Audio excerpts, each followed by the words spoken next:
here we are. Now, you can go live on your phone if you want to have it. If you want to record it. My phone is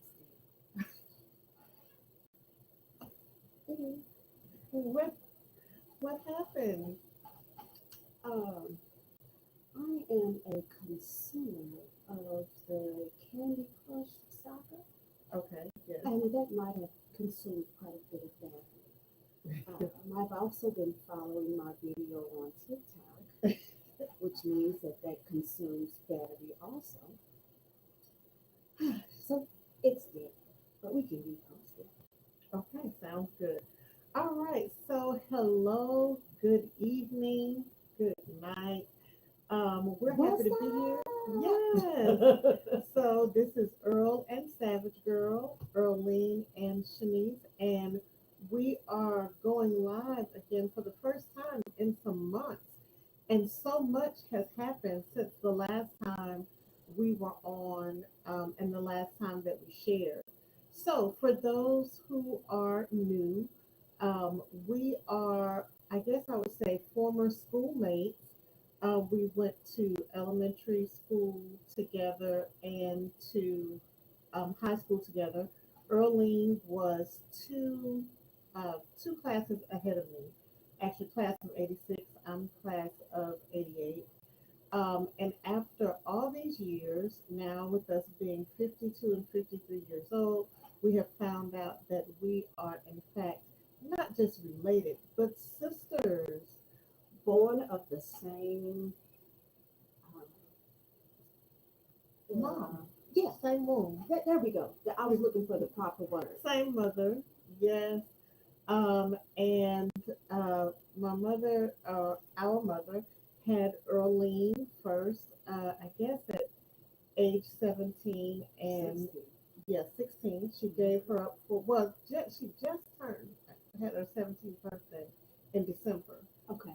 And she gave birth to Earlene, and Earlene was given up for adoption. And I knew of the story, but not many details, and really didn't think about it anymore. After I guess I was 18, 19, 20, 21, and I thought most of the time people who were adopted that wanted to find out about their birth families went looking for them around that age. So since no one ever came, it was just like, okay, um, maybe it happened, maybe it didn't. We weren't sure if I knew it was a baby girl. I didn't know whether she lived or died. So that was just all very interesting. My mother turned around right after that, I guess, and got pregnant again. And that's when she gave birth to me. And I think the family struggled to be able to have the resources to be able to repeat the same thing. So I ended up staying. Nevertheless, and then I would say 2 years after I was born, my mother had another child, Chauncey Ezel Martin, who's now deceased. And then following Chauncey was John Conyers Martin, who is still alive and well. So we, I think Arlene did, um, what do we call it? DNA Okay. Ancestry.com? So to catch you all up on my end of it, I always knew that I was adopted. That was never a secret. At the time of my adoption, my adoptive mother was 47 and my dad was 42, I believe.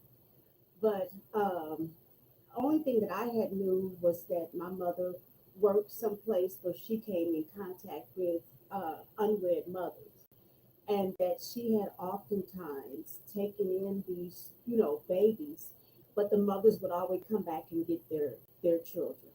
So my godmother, Vanessa Washington, encouraged Gladys to adopt, and there we are.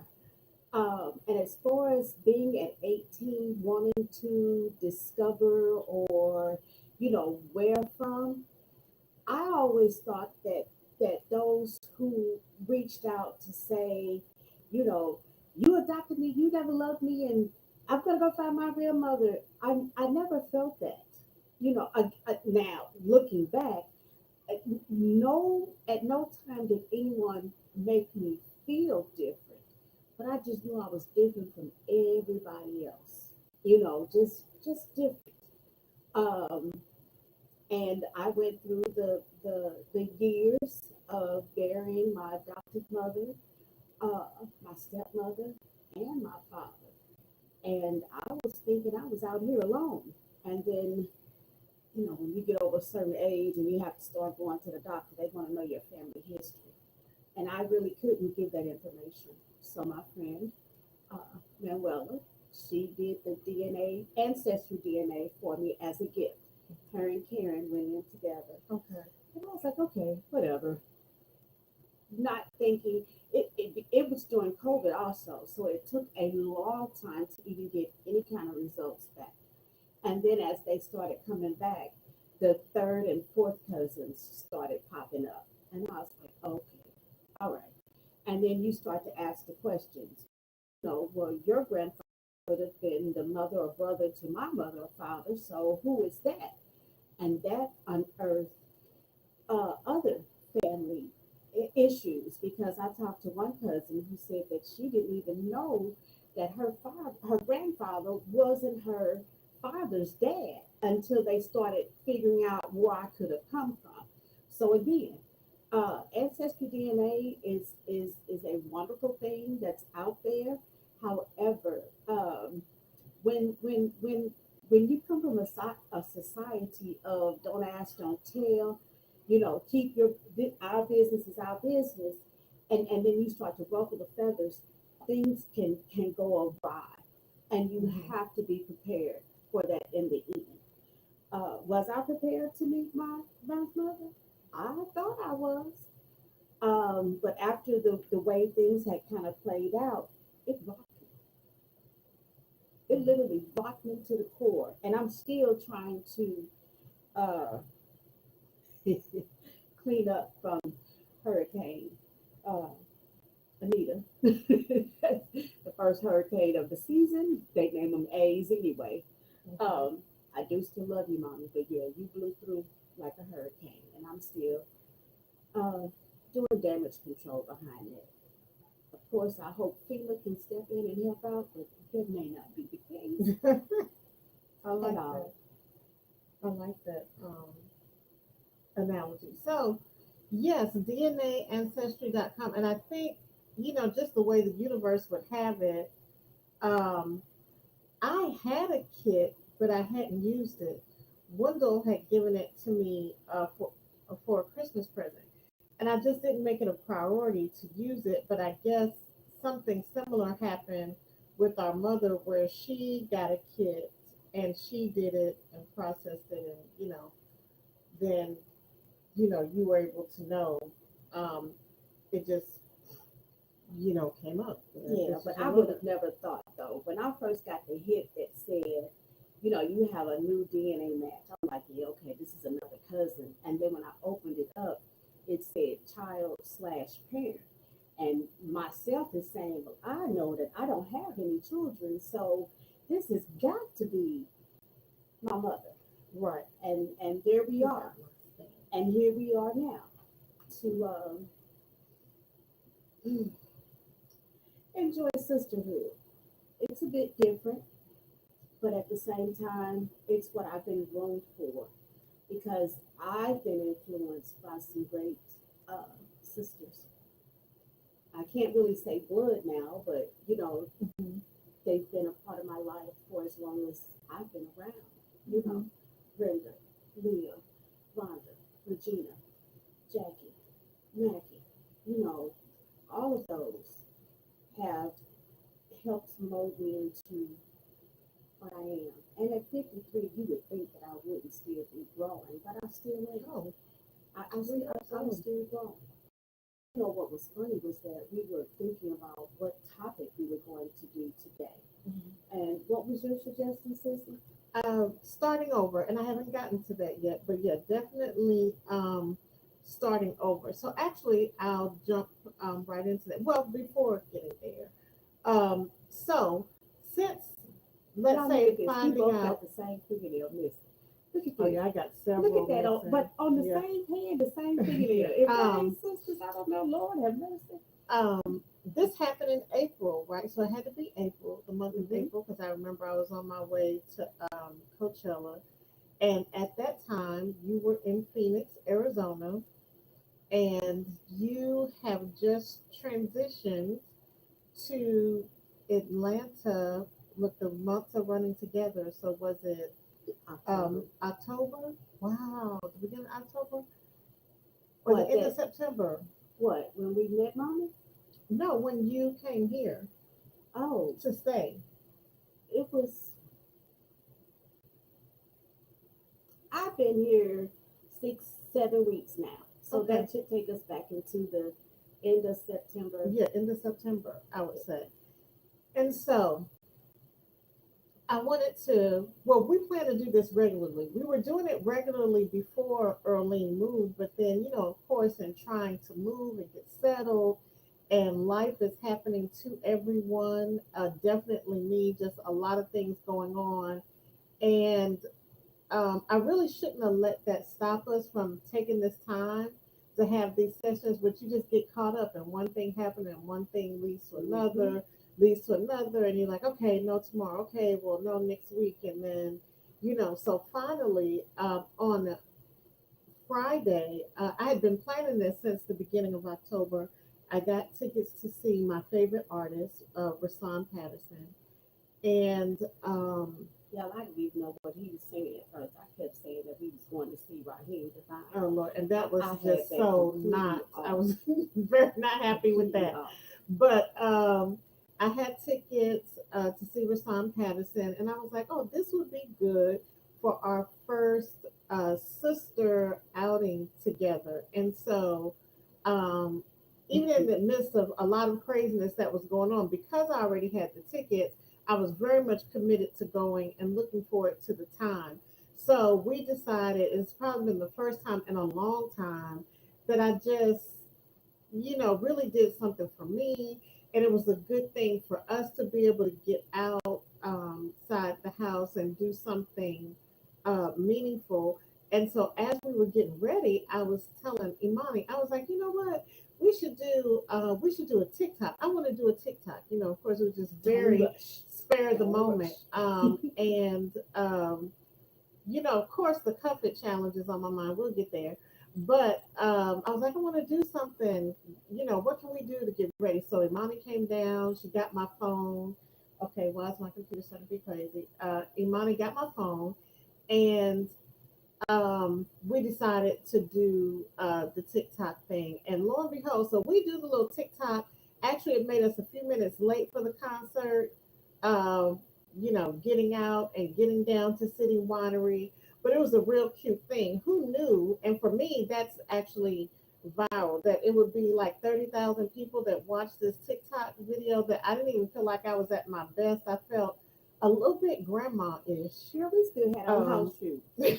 we did. There were just so many things, and I was like, "Oh no!" Like, I want to do this over some other Oh, time. But by that time, it had already taken off. Imani had, but she posts that faster than she posts stuff on her own page. But anyway, she oh, and posted it. Rice is okay.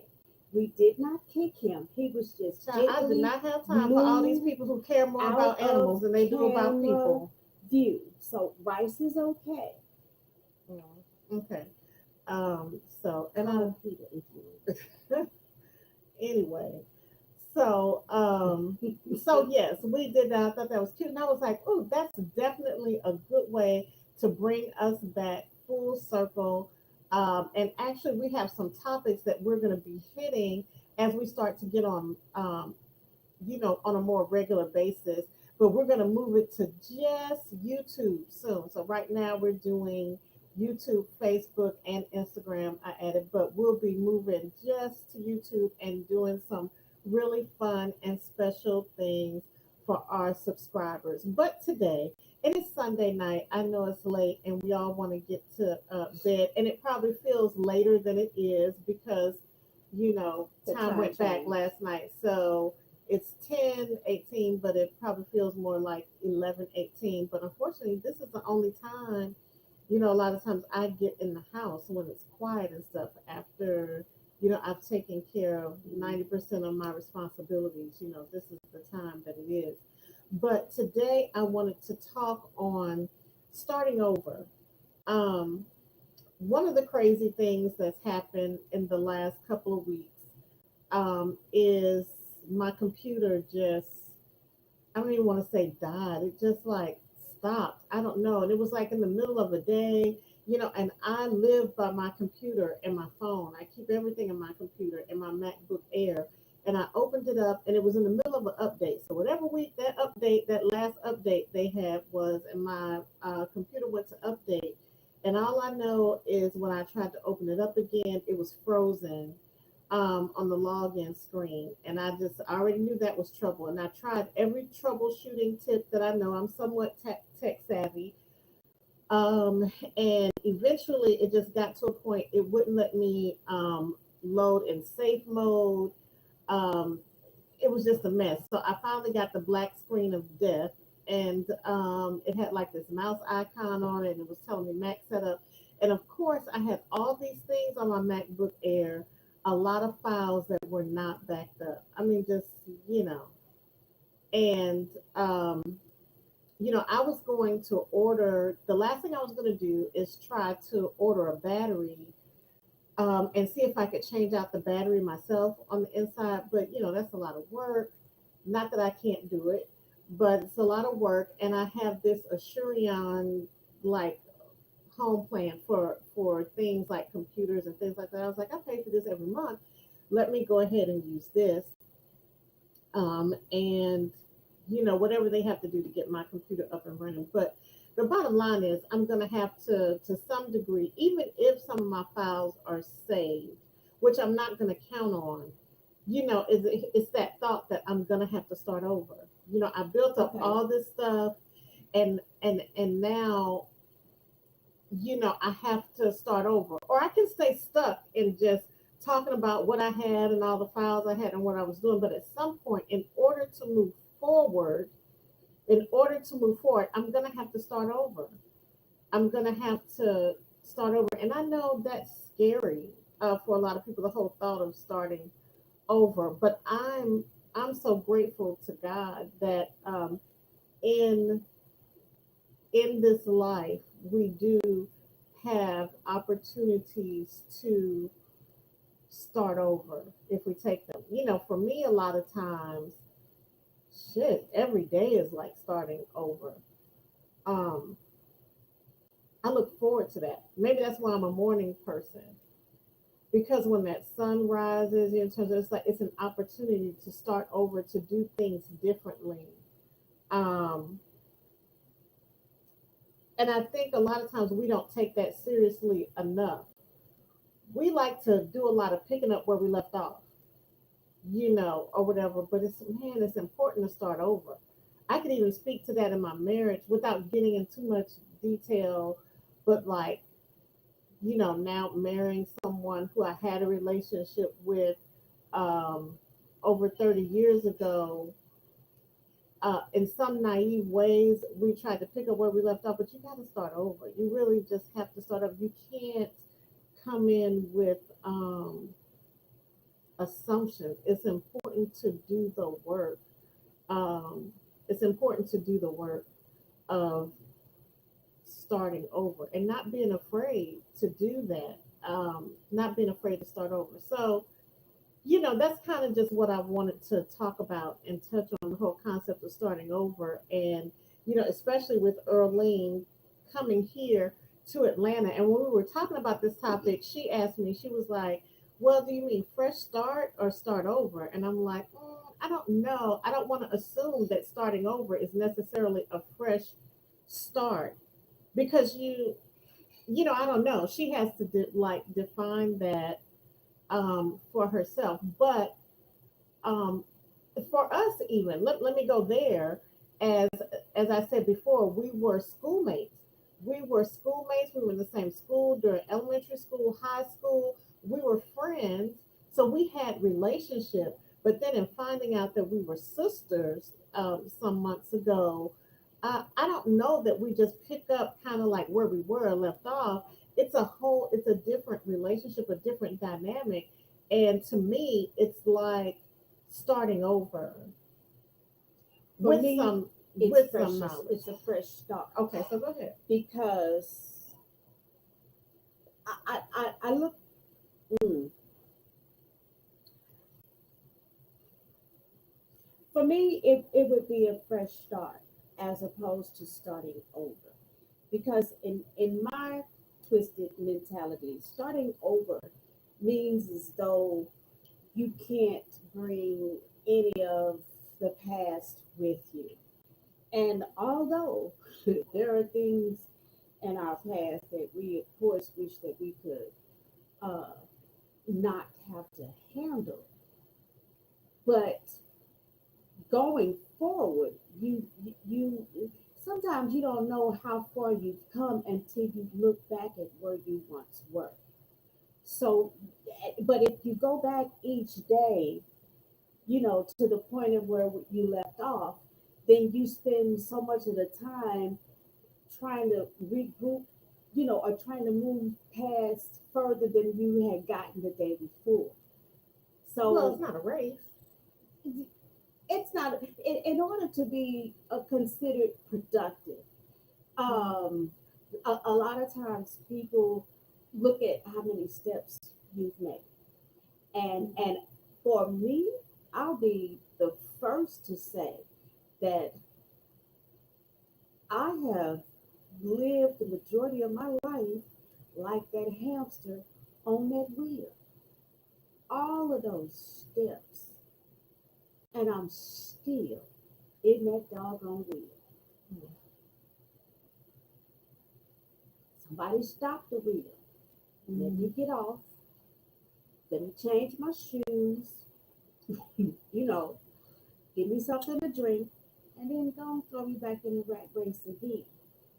But I have really felt as though I've been burning my wheels, Mhm. just in one spot.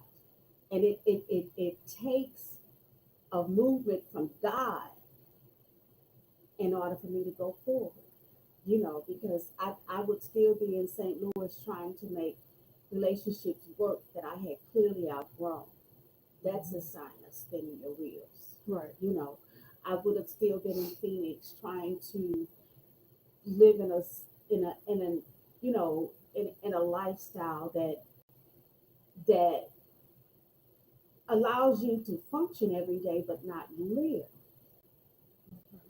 Um, it that's it. Functioning and living is two different things. Mm-hmm. Um, there are people that are actually doing the thing, and it's working for them. But again, in order for me to, I drove into the mountains, and then I flew out over the mountain, and then I flew to the south, and now that I'm flying kind of low, waiting for the skies to open up so I can take off again. So yeah, it's a fresh start for me. Okay. Yeah. So I don't know. We'll I see. can still complicate. I mean, it can be whatever for anybody. I'm just saying for me, it's probably exactly the opposite. How I look at starting over, I look at fresh start as not bringing anything with you. It's fresh. Everything is new.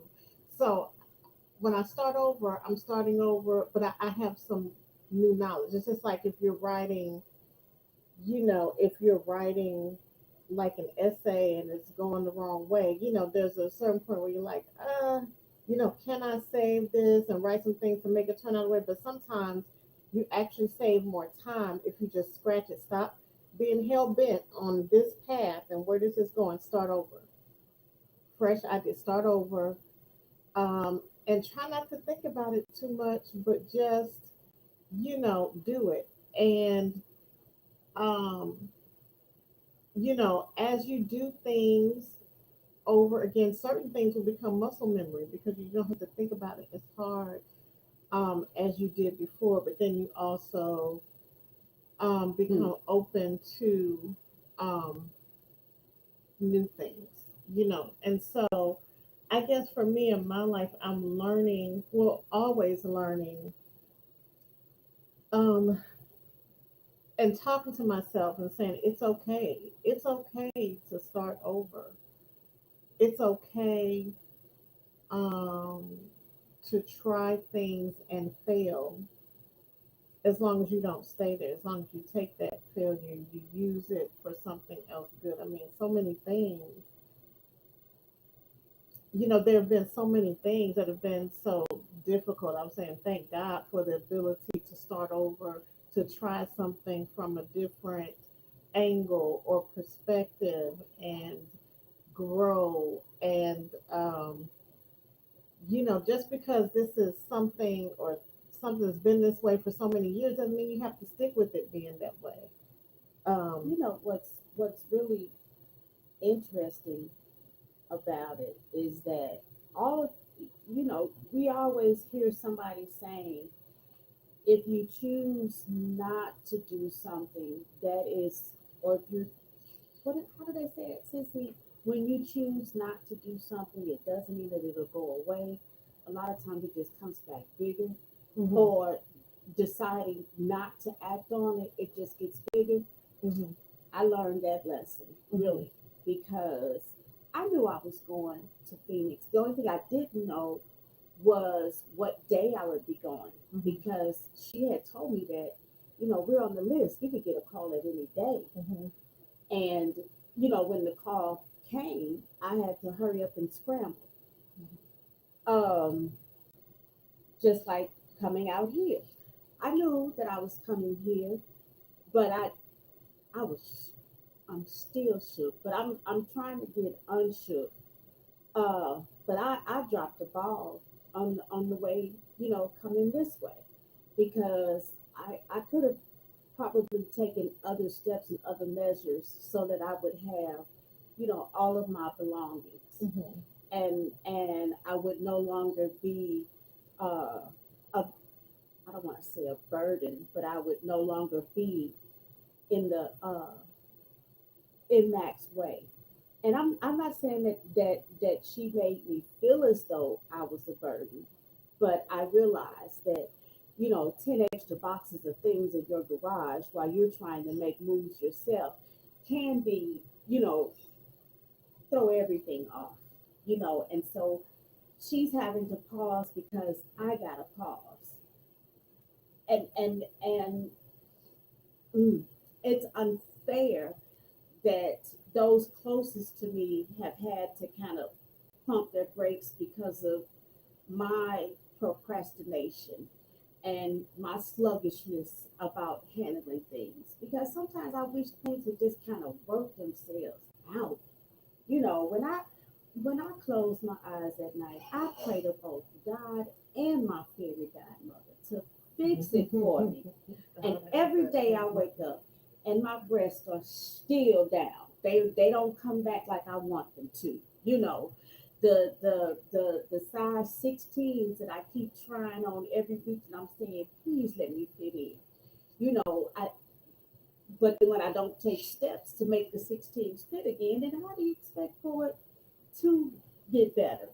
But I will say this: I'm here now, uh, with some much needed boundaries for uh, Hurricane Anita when she rolls through. And I'm hoping that as time goes, that she'll be downgraded to a tropical storm, to a thunderstorm, to a hard rain, to a sprinkle. But that's going to take work.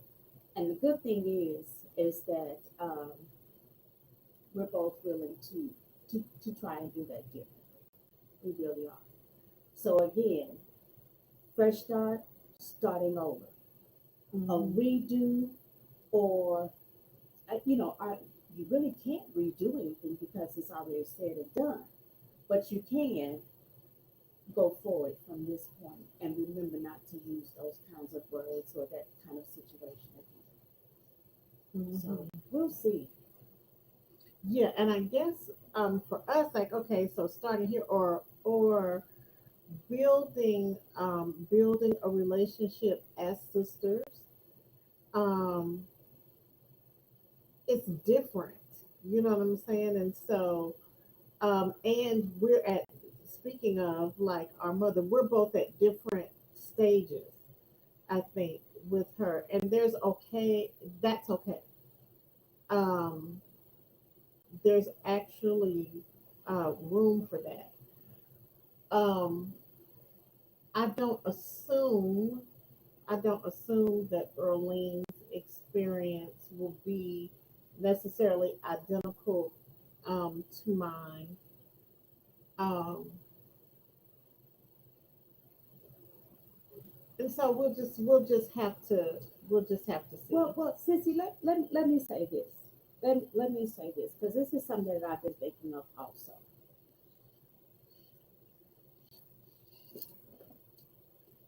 Those of you out there may be thinking, well, Darlene, she probably had it good because she grew up in the house. She was the only child. You know, they didn't get anything turned off. They didn't, there was always a car. There was always tuition. All of those things, and that may be the case. And part of the reason why I may not have known about the struggle is because I came from a household of where my mom and daddy didn't talk about adult things in front of a child. Stay in a child's place. So some people may be That's, oh, saying, I hate that statement, but okay. some people may be saying, well, maybe Shanice made it better because she got to stay with her mom. And then maybe Earlene made it better because she was with two parents, and giving up for adoption. And at the same time, even though we both experience differences in our upbringing, they both left scars. Hmm. Some of my scars are still bleeding scars. Mhm. Some of them, I done picked at the scar so much that or picked at the scab so much that it's no longer, it don't even scab over no more. It's just down to the white meat. Because some things hurt down to the white meat. Mhm. So we're discovering too. Mhm. And what's different for me, and I realized that people always just being polite when they would see me out with my sisters or my mother. They'd be like, y'all look just alike, yeah, you look just like your Mhm. dad. And I'd be like, y'all don't know shit, because I was adopted. Mhm. It's just like people say your dog looked like you because you didn't spend so much time around that Mhm. individual. But now to have someone tell me, like when Linda was here, and he just kept saying over and over, God, you look just like her mom. And that's something that I hadn't heard before, Mhm.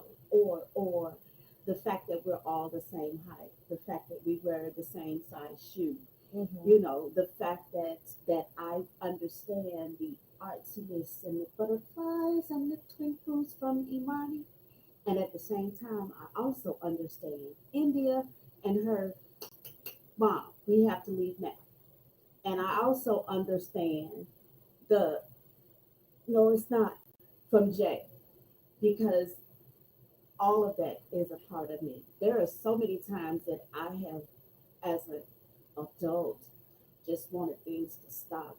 No, it's not. And then you Mhm. take your hands away from your head and you realize that you still don't have ice in the cup, which is what I asked you for.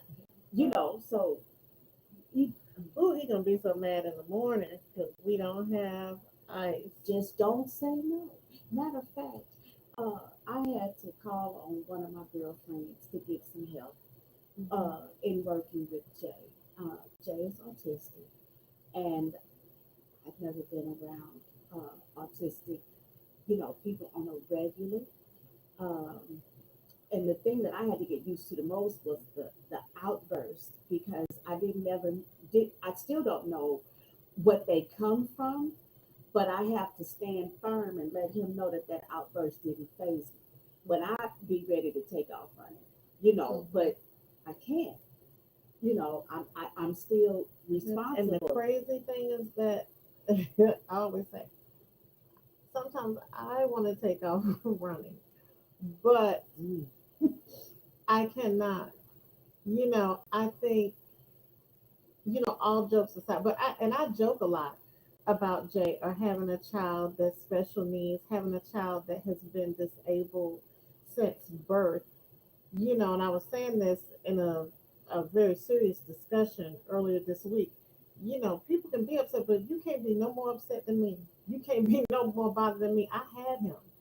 I had for 9 months while he was in me, and you have all your dreams and hopes or whatever about your kid and your babies, and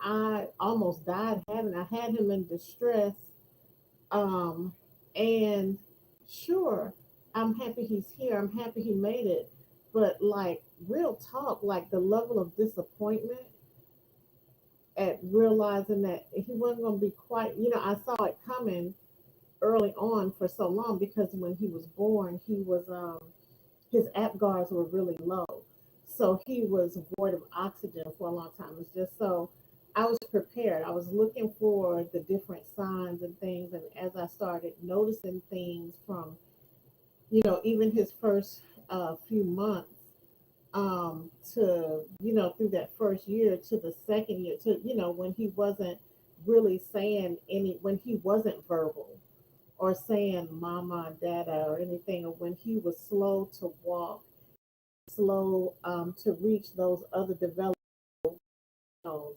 People, you don't think that hurt, that was upsetting to me, that I had to grieve certain things. So, this has been a long journey. Jay is about to be 15 next week. So you're talking about for 15 years. It changed my whole life.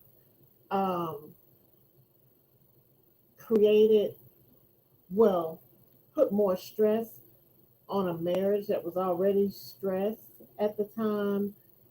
It's difficult, like more difficult than I can explain.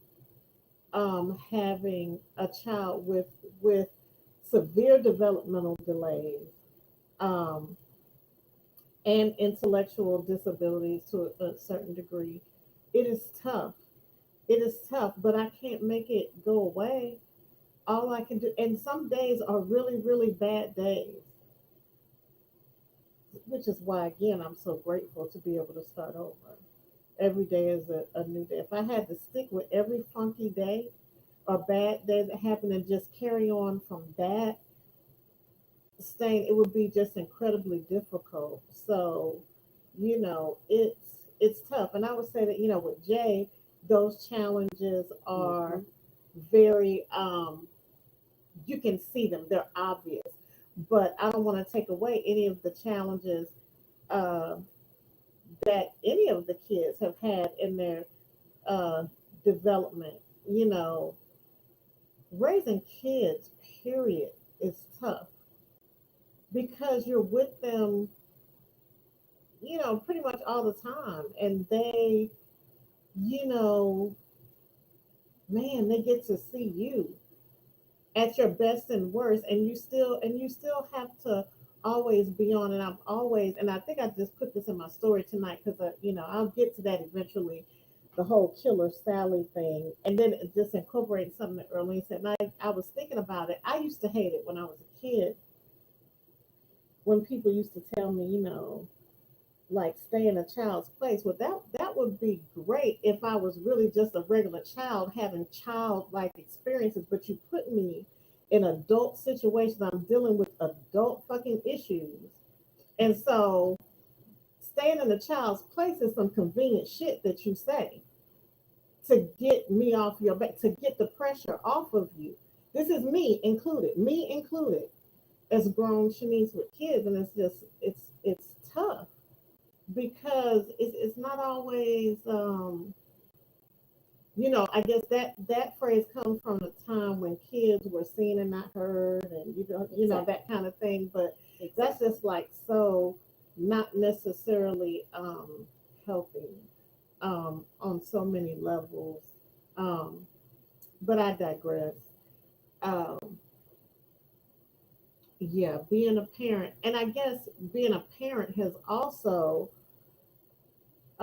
given me it's made me humble in a way, and it shed light on different things as it's related to my mother, and I think whatever boundaries I put in place and however I feel about her and interacting with her on certain levels, that doesn't mean I don't understand, but I don't understand how difficult it is to be a parent, and and especially when you're not ready to have kids or raise kids, and you're dealing with all kinds of stuff. I was 23 when I had Wendell, and I wasn't ready.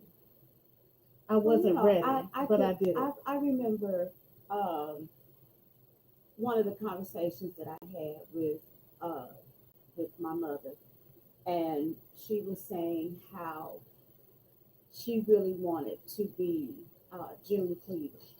Mm. She wanted to. Well, she did marry my father, and she said she just wanted to raise, her house and cook and be there waiting for the husband and la la la la la. And then when it didn't turn out that way for her, that spiraled her as well. And I sure as can't tell someone else's story, because one thing is true is that we all have a story, Hmm. and regardless of how it's told, it's going to be heard in different ways. Hmm. So I don't ever want to discount, Yeah. anyone's actual story. Right. And I'm hoping that I can still remain open to hear, the story, and not always say, but what about? Well, what about? And then this happened to me. Sometimes you kind of have to take your feelings out of it and just listen. But then really, I have been in such a not a true knot. You know, I've been in such a knot lately, and not knowing what to say and when to say it. And for a talker, that's hard. Hmm. And I have literally clamped my mouth together so hard that I have broken another tooth. Hmm.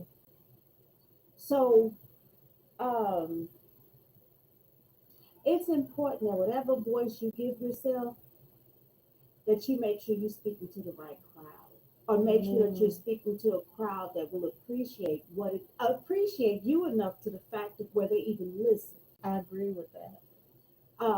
What's really strange is that I put out a cry in my 86 class chat that said, no, I'm not okay. And I can count on one hand out of 40 some odd people in the chat of those who actually took the time to say, hey, sis, what is it? What can I do? What do you need?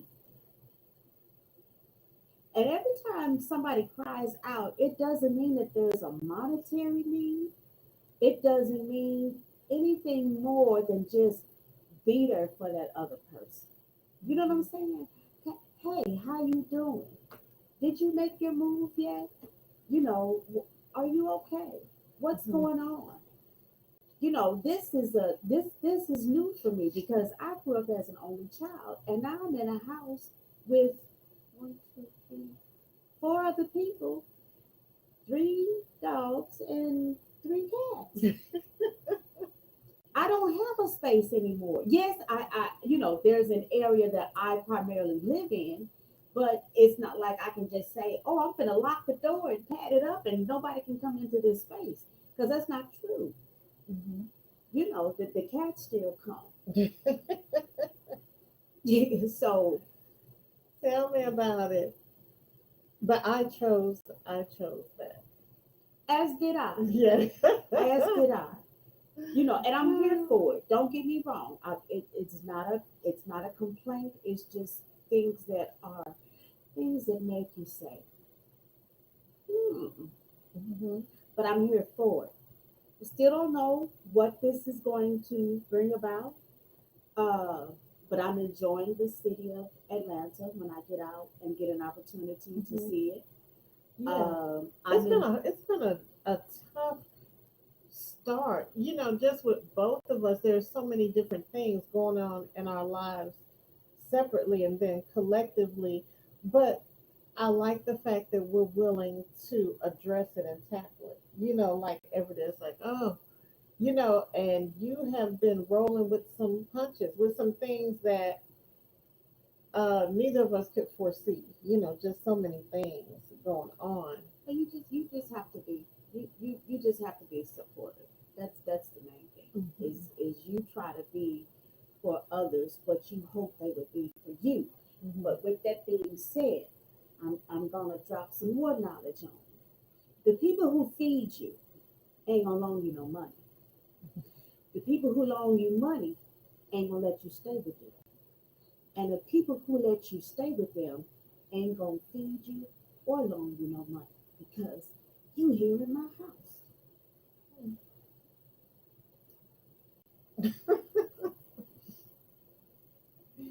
Okay. If you find someone that'll do both or all three, you bad in the honey. Yeah. You really are. I remember a friend of mine, and I hate that we are truly no longer friends, but I decided not to entertain. A lot of people tell you what they really want, and then you give them exactly what they want, and then they look at it like, I don't want this shit. But that's what you asked me for. He asked me to be the kind of friend to him that I had in my life because he was impressed by the type of friends that I had. And when I offered that to him, what did he do? Tucked tail and took off. Mm.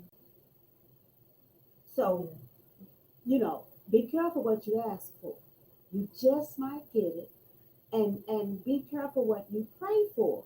Because if you're praying for something, you have to ask God to prepare your heart to receive what it is that you're praying for.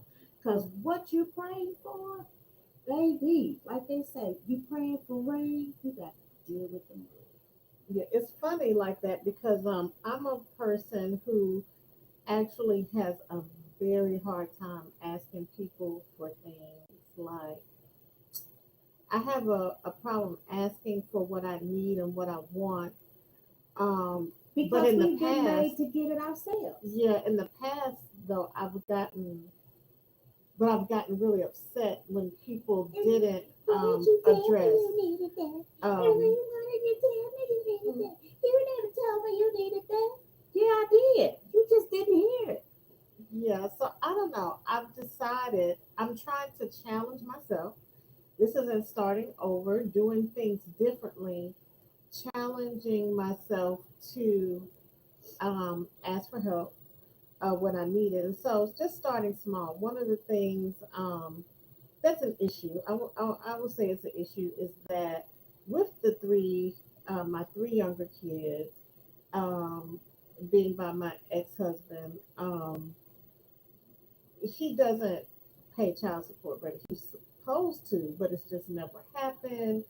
I've never really made a big deal out of it because I also feel like you should want to support your kids and do for them. And, a lot of times I was able to handle things on my own without um, Mhm. asking for help. But it's been really crazy lately. And one of the things that's been going on is that Jay has been literally tearing up all his uniform shirts, this aggressive, like, if you've been around and you've seen some of my reels, you've seen it.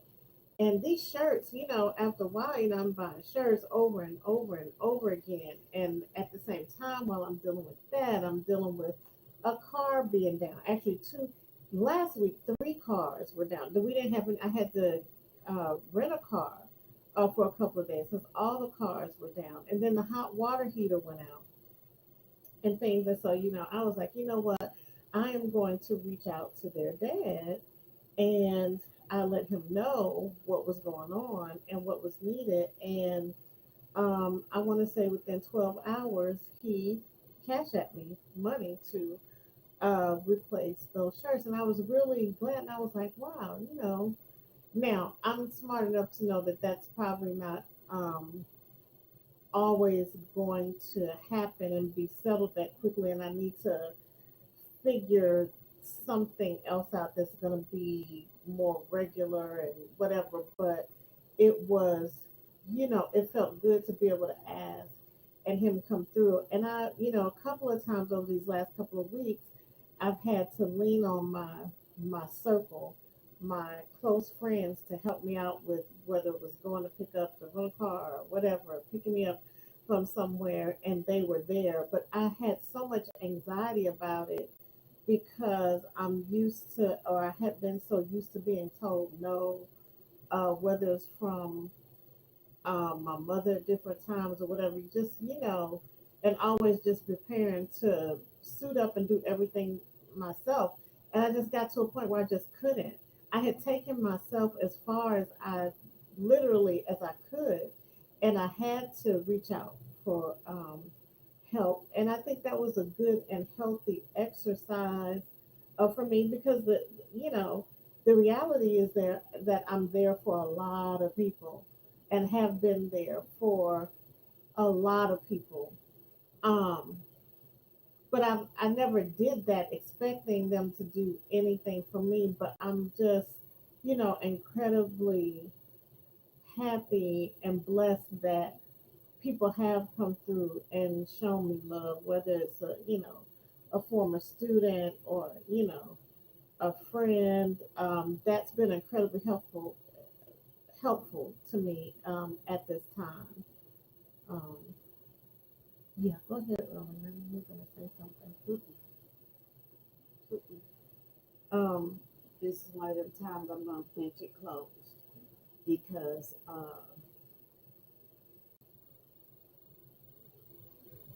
I try to listen.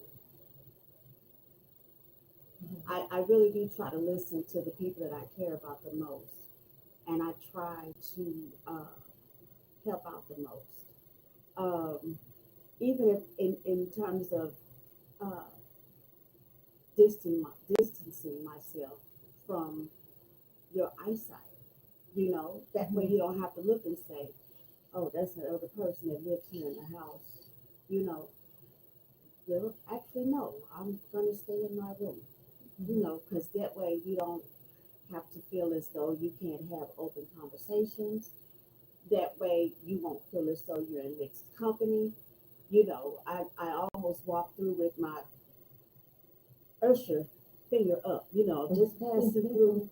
I'm going back to my room. I just needed to, you know, just so I would hope that those closest to me, that they can hear me, not just listening, but hear me.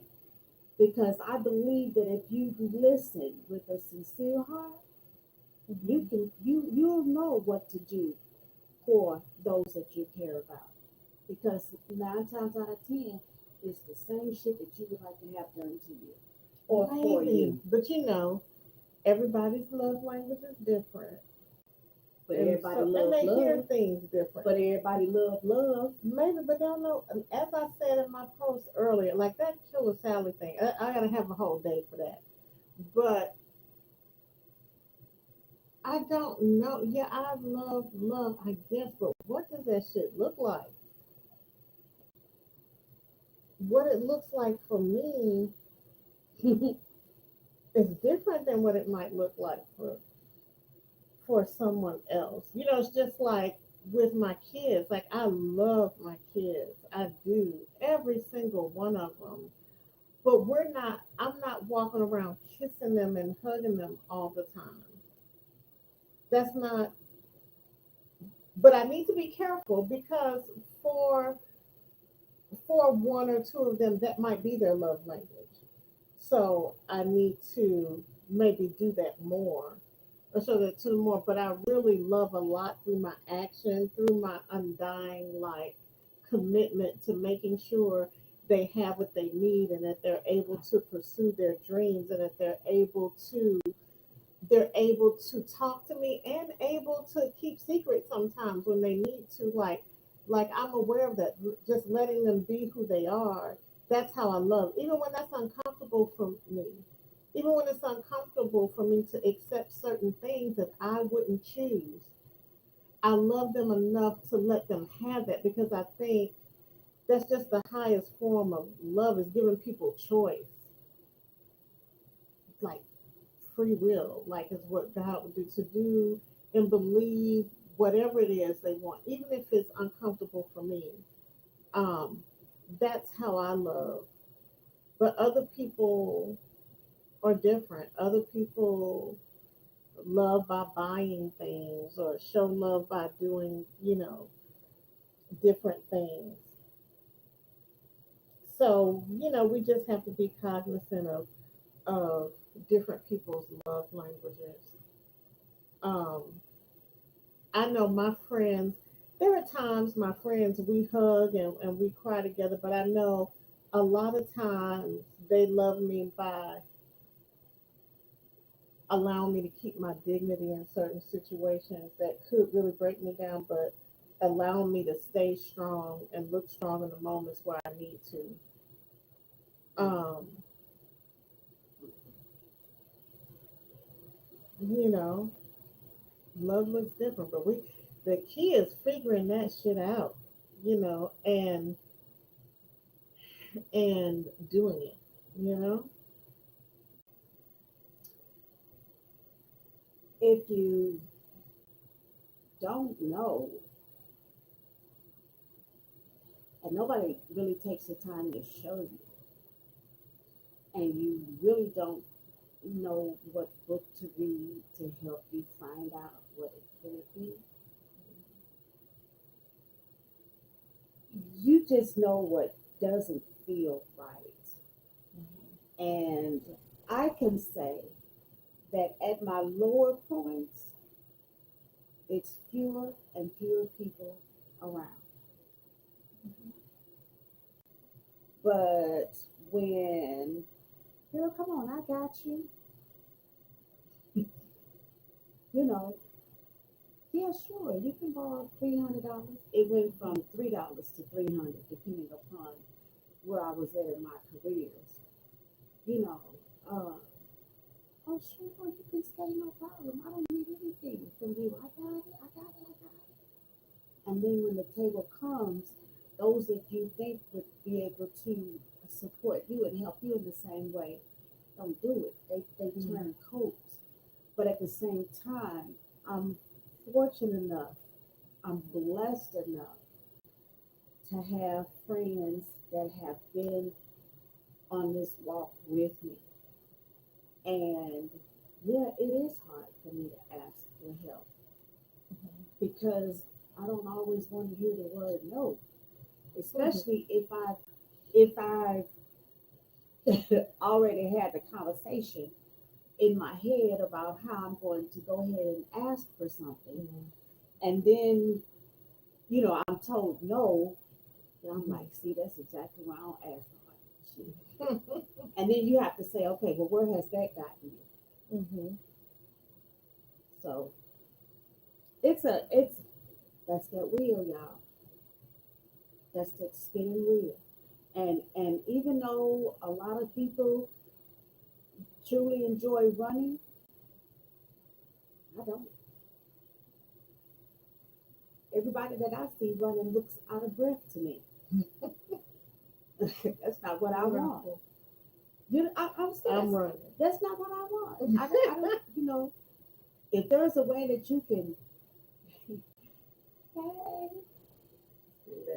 smile and still jog, then of course. But I ain't figured out how to do that yet because one hand has got to hold the girls and the other hand has got to hold on to my mobility stroller because, you know,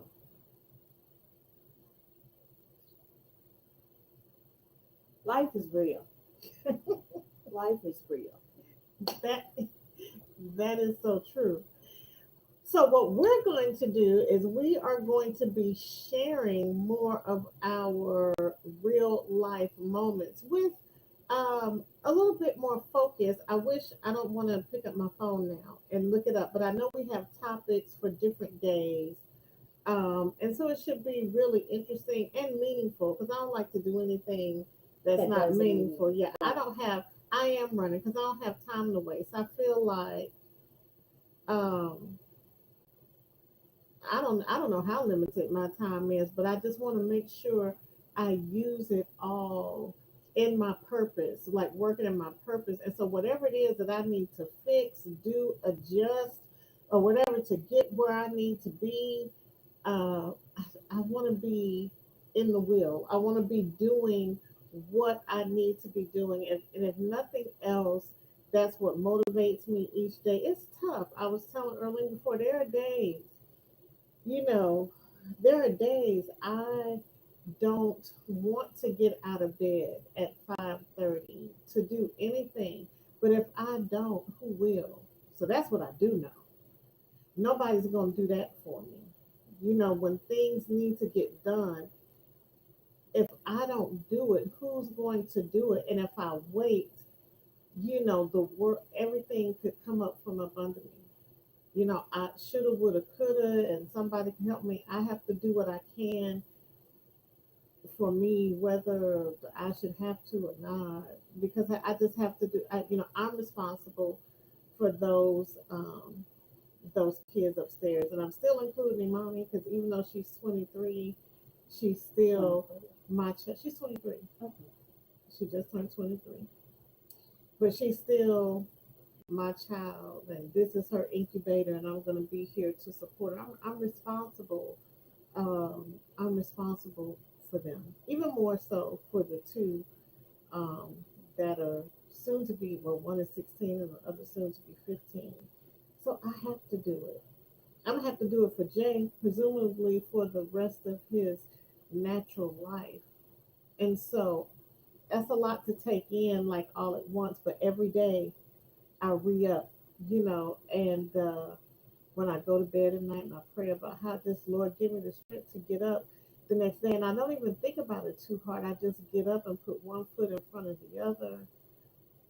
And I try to do better than I did um, the day before, a moment before. And it's not always easy, man. And as much as I manage to do, there are many times that I literally just cry and feel really broken inside, and I don't have a lot to pull from, but I still got to get up and do it, you know. Sissy, I'm gonna So I share do. something with you because Mhm. I mean, um, there's a cartoon with Bugs Bunny and the tortoise, and you know Mhm. we've all heard the story of the tortoise and the hare.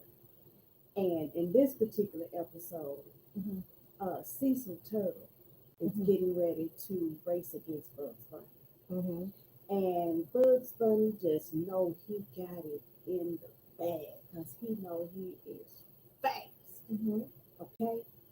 So, on your mark, get set, go. And Bugs Bunny takes off. And Cecil the Turtle, he says, and then he's just trotting along so slow. Mhm. And Bugs Bunny gets to the first tree and he looks back and he sees that he didn't roll past Cecil. Mhm. But Cecil done called up all the homies. Mhm. So at different intervals throughout the race, these homies show up and they Mhm. say things to Bug like, you just not getting here? Mhm. That is truly indicative of life. Because a lot of times we get to thinking that them people that's trudging right on past us got the game and gone with it, but we don't see that they've been set up along the way, ways to help get them through. You know what I'm saying? You you there are families that literally prepare, they go ahead of the children to prepare the road so they can keep running the race without having to slow down. Mhm. I'm aware of all that. Okay, you remember that cartoon? I Mhm. just remember you said you didn't like cartoons I and you know. didn't get a chance to watch Well, it's not cartoons. that I didn't like it. I just didn't. Not. I remember Bugs Bunny. And so Do I you think I remember watched that that one here and particular there. episode? Not. Not only that, but I'm a drama teacher, so it's a story that I use. Like the tortoise in there. But I was gonna say it's interesting because I was gonna talk about that. I don't know that I believe the sort of like the race is not given to the swift, but to he that endure to the end. I'm not sure I believe that. There have been a couple of things now. It's whoever goes first seems to get Early bird the best. catches the What the worm. is the early bird catches the worm. They get the right of way on a lot of things. I find now, so I can't really talk much about that now, but I'll be talking about that. It's in the book. It's in the book. But um, but yeah, and I'm not even really concerned with what everybody else is doing. I just want to be on my mark. I just want to get what's here for me and my family. I want to do the best I can with what I have. Um, I still feel like I have gifts to give and things to do, and I Not want to do everybody them. likes gifts from the heart.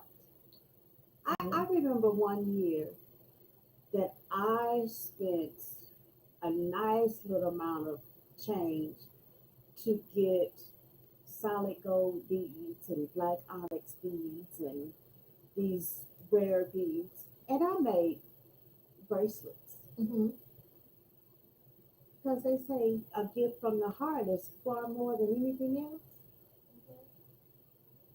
And I would say that those that I gave the bracelet to,